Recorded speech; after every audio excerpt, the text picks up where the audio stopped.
So ito guys, set up na natin yung ating computer package na order sa atin. Ayan. So, nahin mo natin yung mga processor, ito processor, board, tsaka yung power supply. Ayan. Then, AVR, SSD, tsaka yung ating computer casing. Ito muna yung ating bubuuin.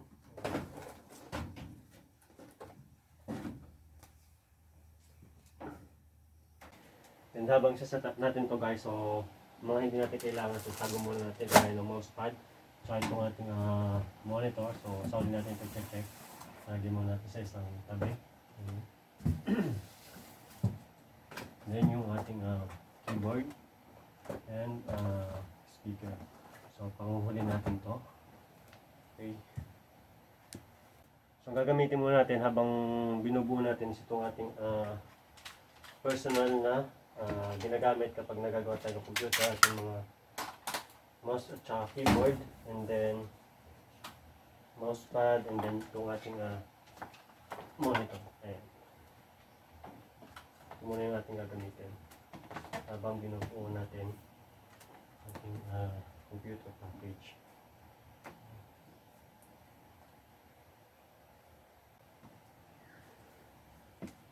So kaya guys, itong monitor natin yung ating gagamitin, yung personal natin, kasi para maiwasan may scratch yung ating brand new monitor. And then, so natin gagawin is itong ating casing. So set up na natin ito. So mag-ready muna tayo ng paglalagyan itong ating case para hindi siya may scratch.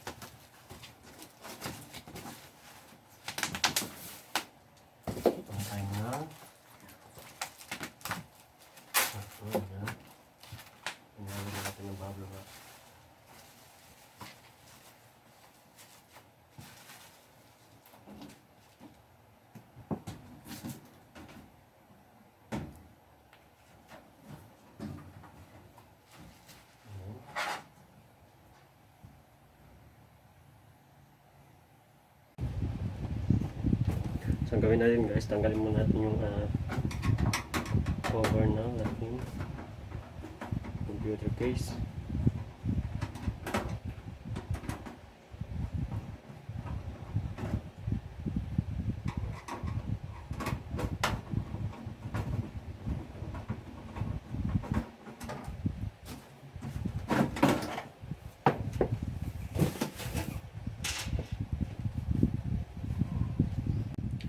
Then ready na natin itong mga gagamitin natin. So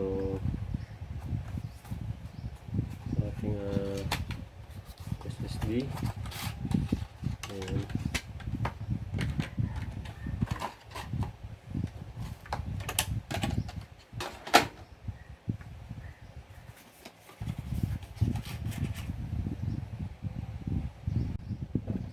itong ating board, tsaka processor. Then of course thermal paste at saka siguro itong AVR, panghuli na rin natin yan. And then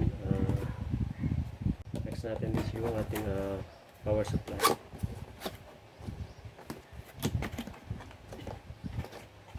Okay.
So ready natin yung ating mga tornilyo.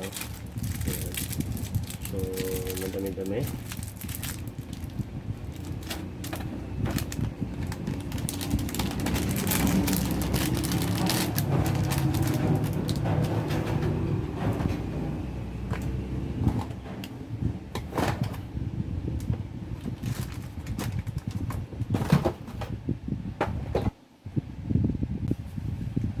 Ito nga pala guys, huwag nyo kakalimutan na lagyan ng thermal paste yung inyong processor once na i-setup nyo. So yung sa atin, na-setup na natin, hindi ko na napakita. Ayan.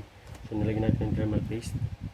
So, kailangan kasi guys yung thermal paste para makapit yung ating processor, and then para hindi siya magkameron ng error, para ma-press siya ng maayos. Okay? So ituloy na natin.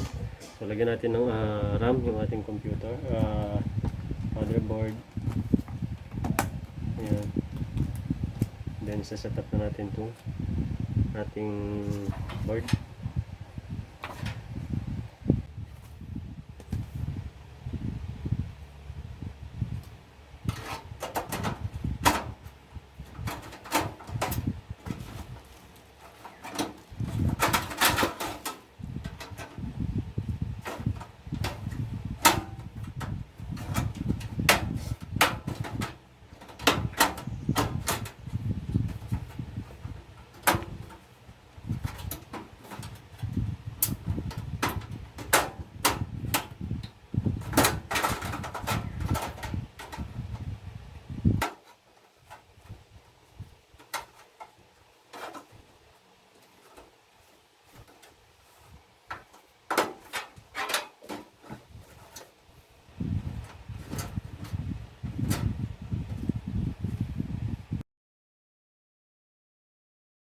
Thank you for watching. See you on my next video.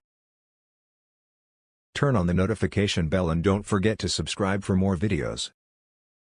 Turn on the notification bell and don't forget to subscribe for more videos.